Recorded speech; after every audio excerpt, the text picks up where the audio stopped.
Hello everyone, welcome to my YouTube channel. මේ video එක අපේ වීඩියෝ සීරීස් එකේ 20 වෙනි වීඩියෝ එක. මේකදී අපි කතා කරන්න යන්නේ කොහොමද ඇඩ්වාන්ස් සර්ච් process එක කළේ කියලා. අපි බලමු ඇඩ්වාන්ස් සර්ච් එකට ගිහිල්ලා මේ විදිහට ඇඩ්වාන්ස් සර්ච් කියලා බටන් එකක් මම header එකේ හදාගෙන තියෙනවා. ඒ බටන් එක ක්ලික් කරාම මේ විදිහට අපි ඇඩ්වාන්ස් සර්ච් page එකට redirect වෙනවා. මුලින්ම අපි ගියාට රීඩිරෙක්ට් කරන ගමන්ම මුලින්ම අපිට අපේ රිසල්ට් ඔක්කොම මේ විදිහට පෙන්නනවා පේජිනේෂන් එකත් එක්ක. පේජිනේෂන් එකත් මම මේ විදිහට ප්‍රෝග්‍රෑමින් පාර්ට් එක කරලා තියෙන්නේ.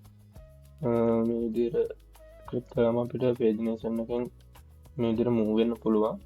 ඒ වගේම අපිට පුළුවන් මේ විදිහට කැටගරි එකක් සිලෙක්ට් කරන්න. මේ කැටගරි එකට අදාළ ඩේටා ටික මේ විදිහට පෙන්නනවා. එහෙම නැත්නම් අපිට පුළුවන් වෙන කැටගරි එකක් සිලෙක්ට් කරන්න.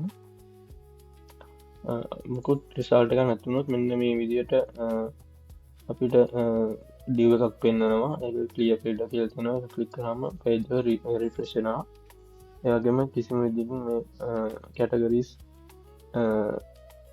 සිලෙක්ට් කරපු එක තිබෙන්නේ නැහැ. අපිට පුළුවන් ඩිෆිකල්ටි එකක් මේ විදිහට සිලෙක්ට් කරගන්න.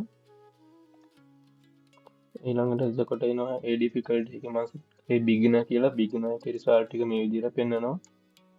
අපි ඉන්ටර්මීඩියට් සිලෙක්ට් කරමු බලන්න. ඉන්ටර්මීඩියට් සිලෙක්ෂන් එකට මුකුත් දෙයක් නැහැ කියලා මෙයාලා දෙනවා. අපි ඇඩ්වාන්ස් එක සිලෙක්ට් කරමු. ඇඩ්වාන්ස් එකට මේ එක රිසල්ට් එකක් මේ විදිහට ඇවිල්ලා තියෙනවා. අපිට පුළුවන් එතකොට රේටින් එකක් සිලෙක්ට් කරන්න. 4 star plus දෙමු බලන්න. මේ තියෙන 4 star plus ගත්ත ප්‍රොඩක්ට්ස් තුන අපි 3 star දෙමු. 3 star plus ඒ කියන්නේ 3 star වලින් උඩ තියෙන රිසල්ට් ඔක්කොම මේ විදිහට පෙන්නනවා. අපිට පුළුවන් දැන් ප්‍රයිස් රේන්ජ් එකක් දෙන්න. ප්‍රයිස් එක මම සිලෙක්ට් කරනවා 5000 කියලා මිනිමම් ප්‍රයිස් එක. මේ තියෙන මිනිමම් ප්‍රයිස් එක 5000 ප්‍රොඩක්ට්ස් ටික. අපි ටයිප් කරමු මැක්සිමම් ප්‍රයිස් එක 1000 කියලා. තියෙන මැක්සිමම් ප්‍රයිස් එක 7000 වන මිනිමම් ප්‍රයිස් එක 5000 ප්‍රොඩක්ට්ස් ටික. මේ විදිහට තමයි මගේ ඇඩ්වාන්ස් සර්ච් එක ප්‍රෝග්‍රෑම් වෙලා තියෙන්නේ. ඒ වගේම මෙතන අපිට කීවර්ඩ් එකක් දෙන්න පුළුවන්. අපි දෙමු UI කියලා. මේ විදිහට showing 13 skills for UI කියලා පෙන්නනවා. අපි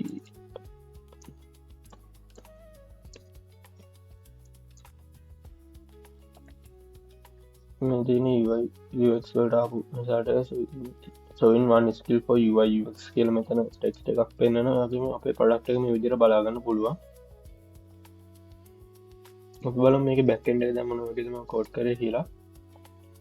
මුලින්ම මම product searcher කියන PHP ෆයිල් එකේ මෙන්න මේ queries ටික run කරගෙන තියෙන්නේ private function විදිහට. මේ විදිහට මම search query එක වෙනම type කරලා තියෙනවා. category filters එක මේ විදිහට අරන් තියෙනවා. ඒ වගේම level filter එක, price range filter එක, ඊළඟට මෙතන rating filter එක මේ විදිහට අරගෙන තියෙනවා. ඒ වගේම මෙතන return කරලා තියෙනවා parameters where මේ ටික මගේ variables වලට මම assign කරගෙන තියෙනවා. ඊළඟට order by close එක මෙතනින් හදලා තියෙනවා sorting වලට අදාළව. ඊළඟට මෙතන තියෙනවා total count එක ගන්න pagination වලට මේක. ඊළඟට මෙතනින් අරගෙන තියෙන්නේ search product with filters and sorting කියන part එකේ code එක අදාළ query එක. ඊළඟට මම advanced search product.php එකේ මුලින්ම session එකක් start කරගෙන තියෙනවා. ඒ වගේම connection එක require කරගෙන තියෙනවා. remember මේක check කරගන්න මම out check in php file එක requirements කරලා තියෙනවා. වගේම session එකෙන් මම user details එක මේ විදිහට variables වලට අරගෙන තියෙනවා. ඒ වගේම header එක include කරගෙන තියෙනවා. ඒ වගේම මෙතන මම අර කලින් හදාගත්ත product searcher කියන php file එක requirements එකක් දාලා අරගෙන තියෙනවා. ඒවගේම මෙතනින් මම එකින් ගත්ත පැරමිටස් ටික පහස් කරගෙන තියෙනවා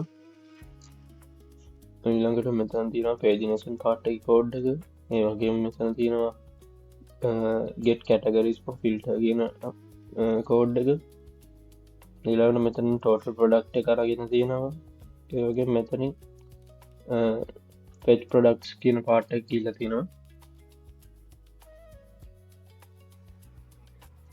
ඊළඟට මෙතන මම මගේ ඇඩ්වාන්ස් ප්‍රොසෙස් එක පටන්ගරගෙන තියෙනවා මෙතනින් මුලින් හෙඩ සෙක්ෂන් එක තියෙන ට බොක්ස එක තියෙනවා එකට අදාල ළඟට මෙතන සාල් සෙක්ෂන් එක මම අරගෙන තියෙනවා සයිට් බාර එකක් අදල සයිට් කෙනු ටැග් එකේ පිල්ටස් වල්ඩ ඊළඟට මෙතනින් මම හෙඩ එක අරගෙන තියෙනවා ඊළඟට එතනින් මම බටන් ඔන් ක්ලික්යක්ටා තියෙනවා ටොගල් ෆිල්ටර්ස් කියන එකට ඒක මේක අපි වෙන්නේ අපේ මොබයිල් විව් එකේදී ඊළඟට ෆෝර්ම් එක ඇතුළදී මම මේ සඩ්ඩ ගෙට් විදිට අරගෙන ඊළඟ ඒක කැටගරි කියලා ඩිය් එක ඇතුළ කැටගරිස්ටික ලෝඩ් කරගෙන තියෙන ළඟම ලෙවල් කියන එක ලෙවල් එකට අදාළ ඩේට ටික මම ලෝඩ් කරගෙන තියෙනවා ඊළඟට මම මගේ රේටිං කියන එකෙදි රේටිංකට අදාළ ඩේට ටිකාරගෙන තියෙන ඔප්ෂන් විදිහට සෙලෙක්ෂන් ටැගයක් ඇතුළේ ඊළඟට මෙතන ප්‍රයිස් රේන්ජ් එක සෙලෙක්ට් කරන්න මම මේ විදිහට ඩිව් එක ඇතුළේ මේක හදලා තියෙනවා ඊළඟට ඇප්ලයි බටන් එක මෙතන මම හදාගෙන තියෙනවා ඒක ප්‍රීසෙට් බටන් එකත් මෙතන හදාගෙන තියෙනවා ඊළඟට මෙතන තියෙන්නේ ප්‍රොඩක්ට් ඩිස්ප්ලේ ඒරියා එකකින් ප්‍රොඩක්ට් ග්‍රිඩ් එක මෙතනින් මම මොබයිල් ෆිල්ටර්ස් බටන් ටික තියෙනවා මෙතන මට